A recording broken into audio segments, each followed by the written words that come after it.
Magandang araw sa inyo mga kaibigan. Itong ating almusalita sa araw na ito, November 22.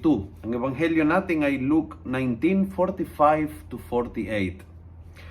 Sabi ng ebanghelyo, Jesus was teaching every day in the temple.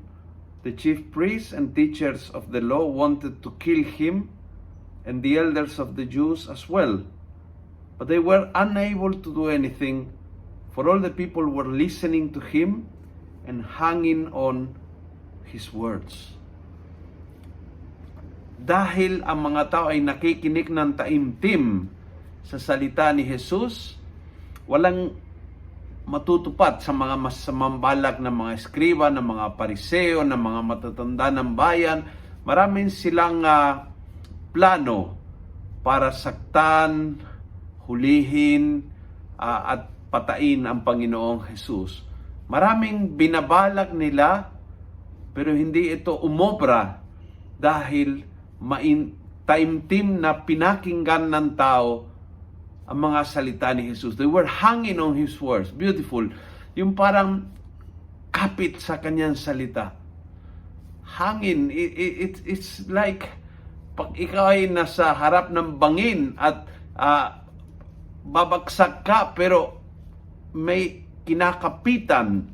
With that intensity and passion and need and desire ang kapit sa salita ng Panginoon. At dahil ganyan sila, walang magagawang masama lawang kay Jesus.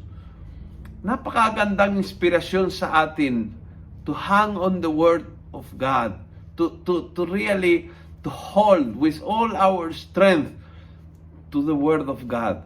Kahit minsan parang nasa bangin tayo, kahit minsan feeling mo bumabagsak ka sa buhay dahil minsan ang lakas ng tukso o ng kasalanan, minsan ang lakas ng mga pagsubok o problema na dumarating, minsan nagsishake ang buong mundo natin, pero kapit with all passion, intensity, desire sa salita ng Panginoon, at walang masamang mangyari dahil sa kanyang malakas na kapit kay Lord.